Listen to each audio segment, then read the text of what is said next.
Assalamualaikum warahmatullahi wabarakatuh. Selamat pagi, salam sejahtera untuk kita semua. Usulan amandemen terbatas terhadap Undang-Undang Dasar 1945 kian mengemuka menjelang pergantian anggota MPR masa bakti 2019-2024. Ya, amandemen ini dimaksudkan untuk mengembalikan kedudukan MPR sebagai lembaga tertinggi negara yang akan menetapkan garis-garis besar haluan negara atau yang biasa kita kenal dengan GBHN sebagai acuan dari pembangunan. Bagai dua sisi mata uang, pro dan kontra mewarnai bergulirnya wacana tersebut, bukan tanpa alasan. Menjamin pembangunan yang berkesinambungan dalam pembangunan nasional agar bersifat kontinuitas menjadi alasan utamanya. Lantas, masih perlukah menghidupkan kembali GBHN pada negara demokrasi ini? Saya Yuniar Kurnia Putri, NPM 2010202162, Magister Hukum Universitas Islam Riau, kelas C. Pada kesempatan kali ini, marilah sama-sama kita membahas lebih dalam tentang rencana penghidupan kembali GBHN di negara Republik Indonesia.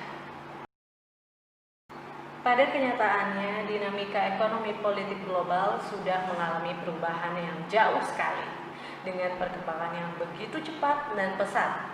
Hal inilah yang menilai penerapan garis besar haluan negara sudah tidak lagi cocok diterapkan di Indonesia. Lalu, perlukah menghidupkan kembali garis besar haluan negara?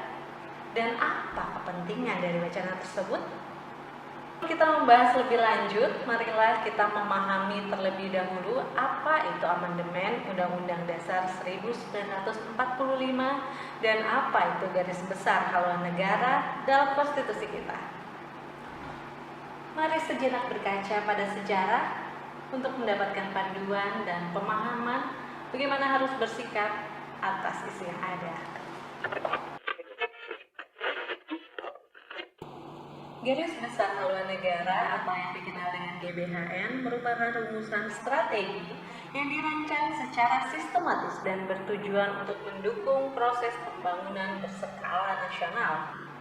Sejarah istilah GBHN sendiri bermula muncul pertama kali pada pasca masa Presiden Soekarno yang tercantum dalam pidato politiknya pada tanggal 17 Agustus 1959 yang dikenal dengan Manifesto Politik Republik Indonesia dan kemudian ditetapkan melalui TAP MPRS 1960 sebagai acuan dasar pembangunan nasional yang mencakup seluruh aspek keseluruhan, mulai dari land reform hingga konsep fund and forces dalam mengelola kekayaan bangsa. Pada era Orde Baru, GBHN hanya sebatas menjadi panduan pembangunan nasional 5 tahunan, berlandaskan trilogi pembangunan era Orde Baru.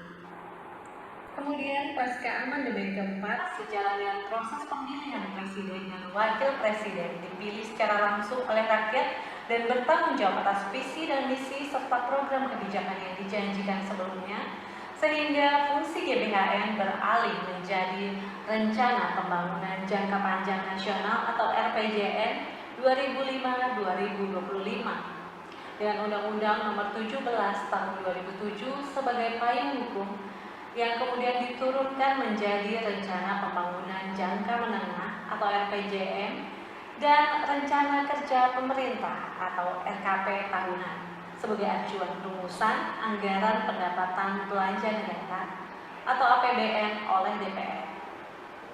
Dan pada dasarnya, GBHN merupakan wujud dari aspirasi masyarakat yang sesuai dengan nilai yang terdapat dalam ideologi Pancasila. Secara umum, GBHN sendiri ini memiliki asas yang menjadi dasar pembentukannya, antara lain ketakwaan kepada Tuhan Yang Maha Esa, keadilan serta kemakmuran setiap individu, keadilan hukum, kekeluargaan guna mewujudkan semboyan negara Bhinneka Tunggal Ika, swadaya manusia, serta manfaat dan fungsi bagi masyarakat. GBHN juga memiliki peranan yang sangat penting dalam mencapai misi mewujudkan cita-cita seluruh rakyat Indonesia. Apa itu? Ya, penyelenggaraan pembangunan secara merata. Silang pendapat pun muncul. Penghidupan garis besar haluan negara atau GBHN memunculkan kekhawatiran baru bahwa presiden akan menjadi mandataris MPR, dan hal ini bisa melebar dalam pemilihan presiden yang akan dipimpin MPR. Di satu sisi, memang perlu adanya haluan negara berupa sistem perencanaan pembangunan nasional, melihat pemilihan presiden yang dilakukan oleh rakyat hanya berdasarkan janji, visi, dan misi calon presiden sesuai dengan mekanisme pasar. Penghidupan kembali GBHN juga sangat mungkin dan wajar.